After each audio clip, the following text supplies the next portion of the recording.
Time stops for no one, and the seasons keep changing, said Chinese President Xi Jinping in his New Year's speech that he delivered on Monday. At a critical juncture in China's history and path ahead, President Xi added that China has braved thorny paths and confronted stormy weather over the past 70 years and will face the challenges ahead, relying on the hard work of the Chinese people. As 2019 begins, what key messages should we take away from his speech? How will China's achievements from 2018 shape its future? And what major events are on the horizon for China in 2019? Welcome to The Point. I'm Zhou, sitting in for Liu Xin. To discuss tonight's topic, join me in Beijing studio are Einar Tangen, political and economic commentator, and Victor Gao, global Councilor of Asia Society, and from Singapore, Wang Huiyao, president of the Center for China and Globalization. Welcome, gentlemen. Let me start with you in the studio. Victor, President Xi actually covered a lot of ground in his New Year's speech. Economics and environment, how to lift up the poverty, how to tackle the challenges of environmental degradation. What struck you the most? I think he emphasized the sense of urgency, and he also emphasized that everyone in China is racing against time and chasing his or her dream. I think this really impressed me the most. Time is always important. Time is of the essence for what China has been doing over the past 40 years, and time, or the sense of urgency, will always be a very important factor in whatever we do in improving our economy. And Einar, anything that surprised you? Not so much surprised me as I thought it was the right speech for the right time. This was a speech that talked, I didn't get the sense of urgency as much as this idea that, look, here's what China has accomplished. Here are the uncertainties that surround us. Here are the things that guide our country. He talked about poverty. He talked about the concerns of ordinary people. He said, you know, thank you to people who do the jobs that are necessary in society, but not necessarily high status. I think it was very important that at a time when other countries, the leaders of those countries, are giving speeches like Macron against you know, this, and you have May and Brexit, you have Donald Trump saying that he feels lonely and everyone else is partying, that you had somebody sober who got up and said, here are the issues, and we will overcome them. We've proven through history that we can do this, and that it's about hard work and pursuing values, but not just consumerism. Judging by the performances of his government, China basically achieved 6.5%, I think 6.5% economic growth, although it is slowing down from the previous generations. And China is facing the challenges of economic structuring, and there is a trade war with the U.S. How do you like a President Xi's track record this year, 2018? I think 2018 is a great year of great success for China as a whole. Xi Jinping recounted great achievements, including, for example, the Hong Kong-Macau-Zhuhai Cross Bay Bridge, which is an engineering miracle.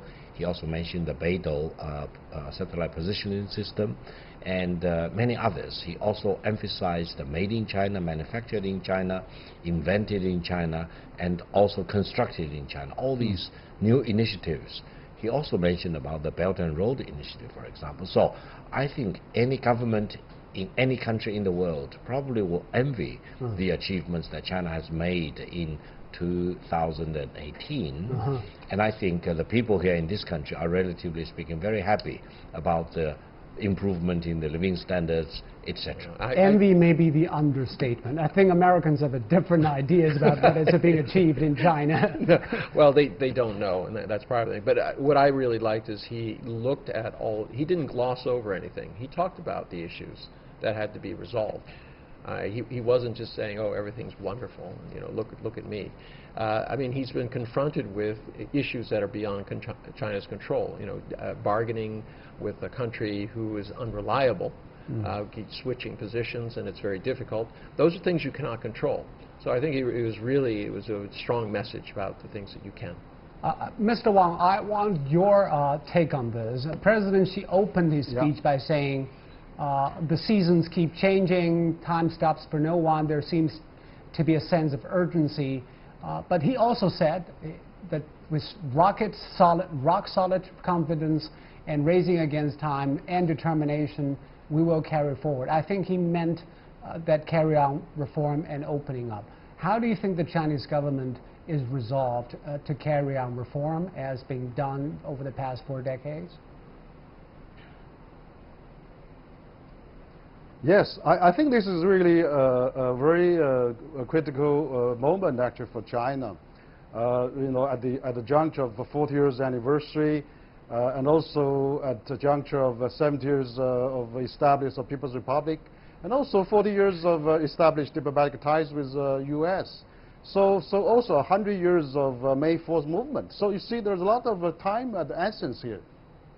I think the President Xi's speech this year is very appealing, actually, gave me a very deep impression, because actually you see that this time the talk is very open, because it's really a custom for the world leaders to speak at the New Year's Eve, which is a time of essence here, that for all the people around the world to watch and to ponder about, and also resolution for the new year. So this time, this year's speech is really, I think, quite amazing that there was no talk of a party. It was really emphasized on the people. For example, he was talking about for those people who got into the university's entrance exam 40 years ago, 77th grade, is now getting retirement age, which I'm a part of that group. So I think it's very appealing to talk about you know, tax drivers, delivery boys, and all those people who clean the street, and also outline China, you know, lifting about 10 million people out of poverty again last year. So he outlined a lot of achievement. So I think it, on the other hand, also shows the determination. I think most important message is that China will continue to open, and will open wider. That's really one of his key messages there. And I think that's also it's talking to the world people that don't worry about China. We may face difficulties, we may have hardships, but China's resolution and determination to continue to open is rock solid. And I think that really shows his openness and his determination. Why do you think he mentioned those people, those average Chinese on the streets, including those couriers, street cleaners, those people who are still working? Why did he mention those particular people? I think that's really is really amazing. Yeah, this year I think was largely reflect on the people, because in the New Year's time is about people. You know, looking back and looking beyond, looking outward, and looking in the future. So I think it was talking about people because after all, China is the most populous country in the world. We have 1.4 billion people almost. And then so the people really is the essence of a People's Republic, also establishing for the 40th year. So I think Chinese government wants to renew its mandate. Actually, it's emphasized on the people. It's really important to attach a great importance to the people. So I think that we see a dozen names has been mentioned, and also all the sectors has been mentioned, and actually you know, people are the driving, and also the miracle China has achieved attributes to the people. So I think that's really the key message. Is really the people has moved the history and the shakers and the movers of the past 40 decades. Of those shakers and movers, he called them leading lights, specific individuals who have contributed to China's achievement over the past year. Let's hear about it. 这个时候，快递小哥、环卫工人、出租车司机以及千千万万的劳动者还在辛勤工作。我们要感谢这些美好生活的创造者、守护者，大家辛苦了。 But looking forward, it is still an uphill battle for the Chinese government. They still have to lift another 10 million in 2019. And also they have to provide 10 million jobs for the new graduates from campuses of colleges and universities, despite a slowing economy. Can China make that happen? I hope so, and I believe we can. Why? Mainly because I think China as an economy still has a lot of new themes that we can tap into. There are many areas in China which still desperately need development. And I think we can really channel the financial resources, the manufacturing capacities in China to those areas. Many of them are remote areas, far away from urban areas, and inhabited in many cases by minority people.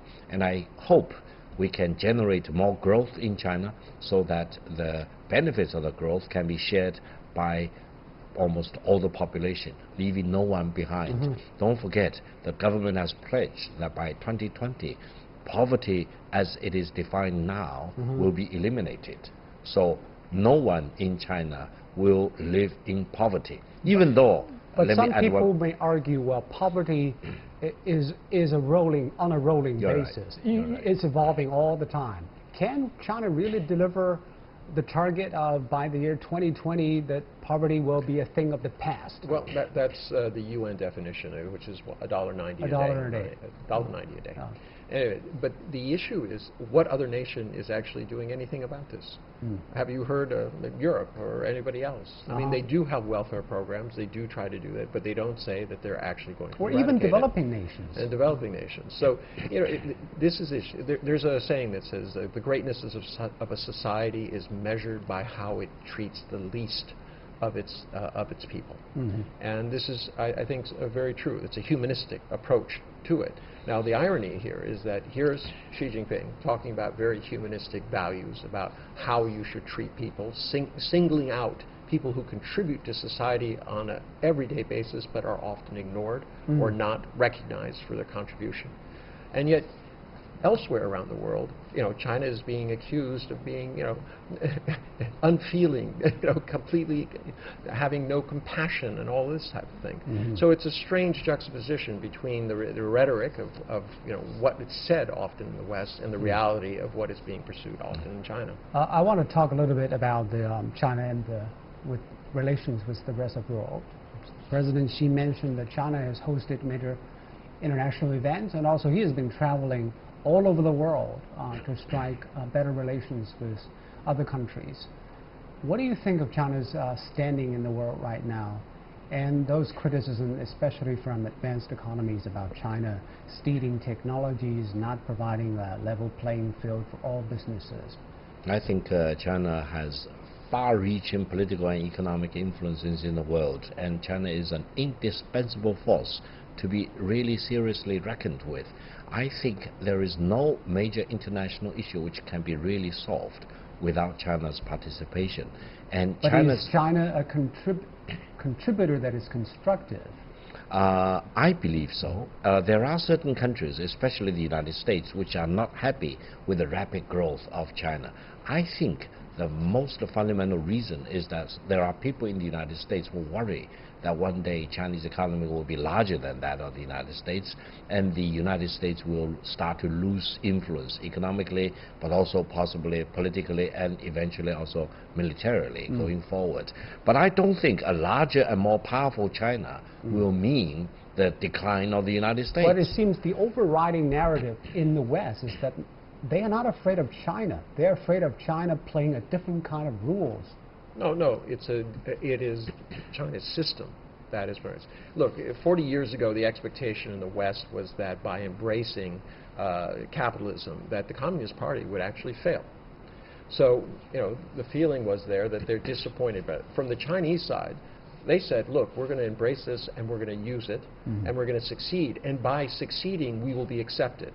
So you have this idea, you have people kind of crossing, and there's bad feelings on both sides. China, as we have seen, most favored nation status has not been conferred despite the fact that it was promised. And the United States continues to vilify China and use its allies to say, look, you're doing all these things. If they're doing all of these things, the question is, where are the cases? Everyone says, oh, no one wants to talk about it. Well, the fact is China has put in some of the most far-reaching, just recently, even more far-reaching things regarding intellectual property. Now cases can be heard by the Supreme Court, which takes it out of the local courts. They've established all of these special IP courts. You can't get that kind of service in Europe or the United States. There you could have a patent litigation that could go on for 20, 30 years. But the perception is deep-rooted in many Western societies. It's pushed by through and the media. The press. Yes, I think indeed there are misperceptions or misjudgments, for example, and it takes two to tango. On the one hand, I think China really need to open up more and try to educate ourselves as well as the rest of the world as to what's happening in China. I'm based here in Beijing, but the speed of changes in China take me by surprise many times. So, but for the rest of the world, especially Western countries, especially the United States, I think they also need to be honest and decent. They need to really understand what's going on in China. They need to see the real reason behind the economic and political transformation here. But they don't see that, because what you have is in the West a declining middle class, both in Europe and America, and they're fearful. They see things going the wrong way, despite the fact that both of those, U.S. and Europe, took home 2/3 of all of the profits over the last 20 years. They should be richer. Their middle class should be larger. They're really afraid of the failures of their own elites. But that's their domestic problem. It's not a domestic distribution problem. of wealth within the United States. No, here's the greatest trick. The elites have somehow convinced the American people that China is the one to blame for the greed of their own elites. Okay, talking about that, I want your take, Mr. Wang.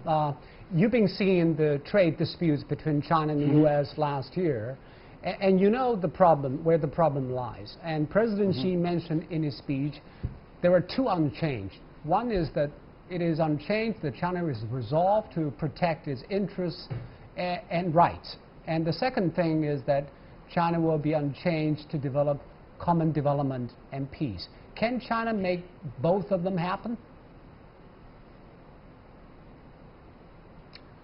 Well, I think it's possible, because what has been really great is that for the last 4 decades since China opened up is that China has achieved a lot of miracles actually to the international standards. For example, China has maintained almost 9% GDP growth in the last 4 decades, and also China has lifted 740 million out of poverty, which has reduced the world, it accounts about 10% of the world population. So if you just measure on those two fronts, you see China must have done something right to achieve that objective, that which I think it's impossible to imagine in other countries.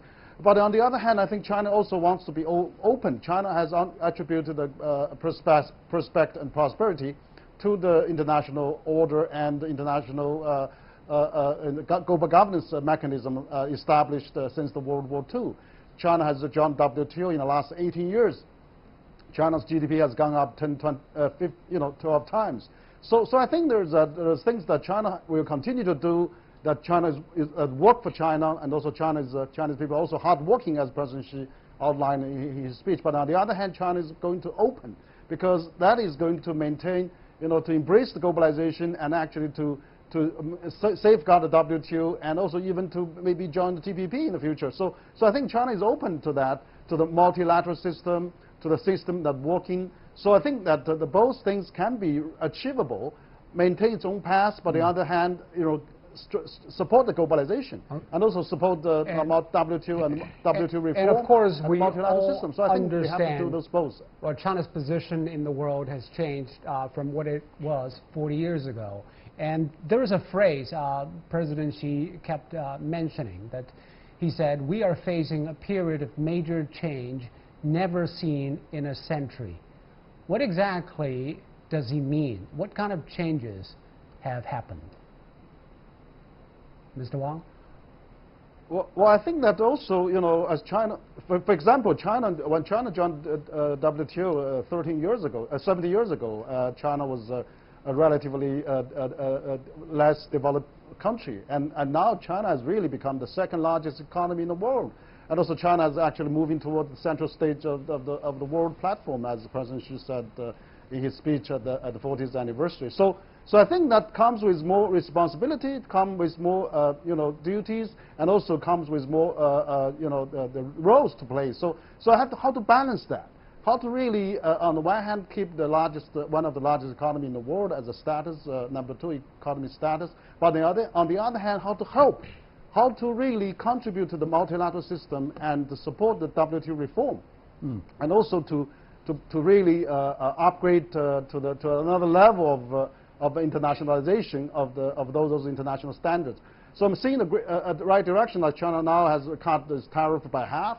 China has established regional courts and recently established intellectual property courts at the Supreme Court. And also China is really, President Xi mentioned in his New Year's speech that China is importing 17 drugs or reducing the price, a lot of the importing drugs. And also China is doing a lot of things that are trying to open more and trying to contribute more to the world economy and other countries' benefits. So I think this is a lot of complexity China have to handle in the next 4 decades or yes, next indeed. 10 years. It is very complex because when people say, I remember Robert Zoellick said that China should be a responsible stakeholder. That means China should be proactive.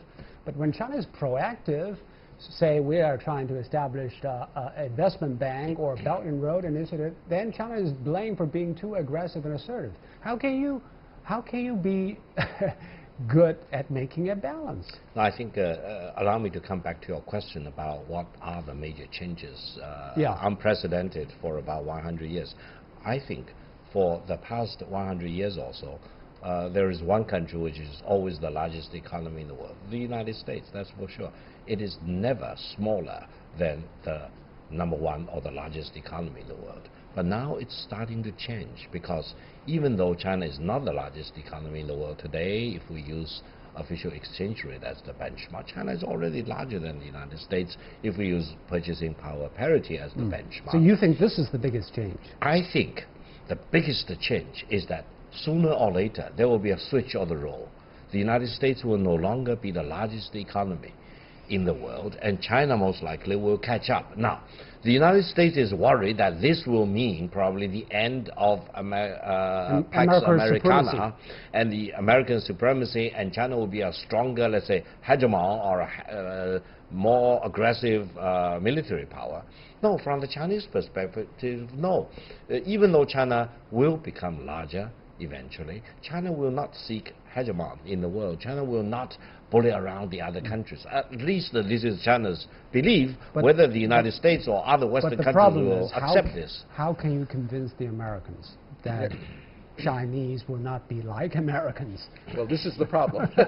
Sometimes when you do bad things, you think other people will do the same things that you'll do.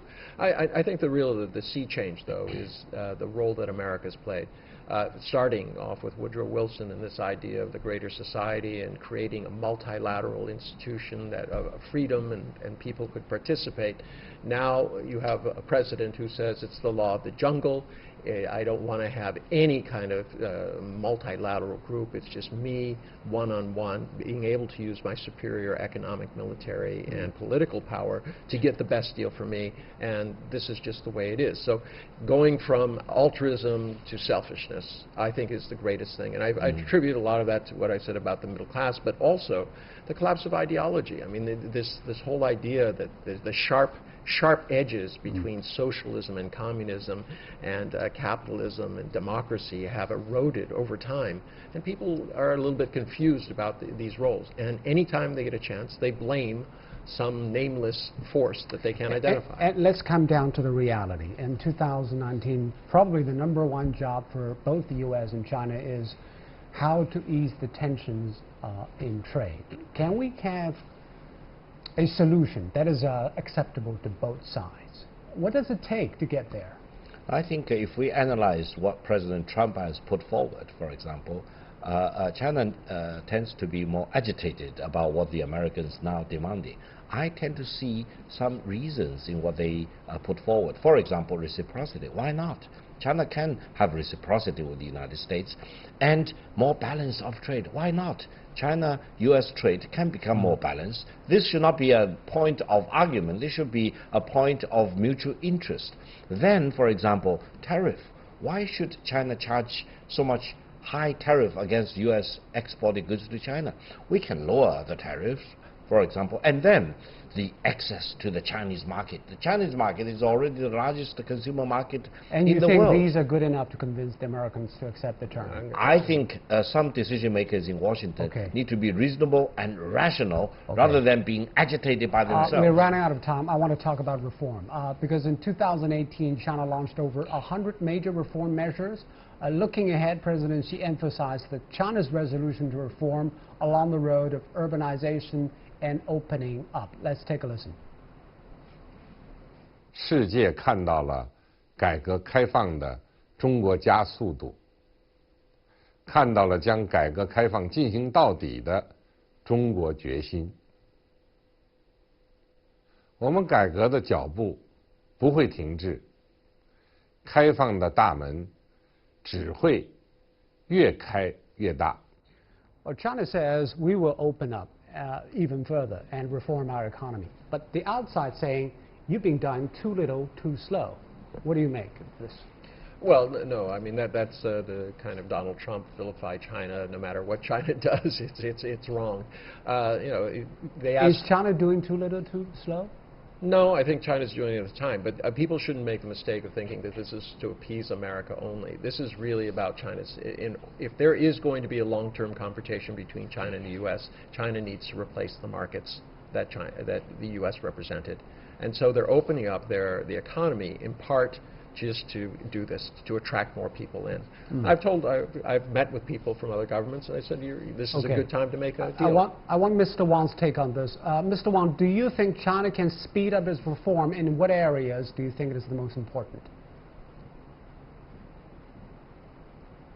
I think the most important area, I think President Xi already mentioned that we're going to leave the people out of poverty, but that's more than that, because we still have urbanization. China only have about 39% as a real household people there, but there's another 20% without hukou, which is household. So I think the dual track system between China and the rural and the urban is a huge challenge ahead of us.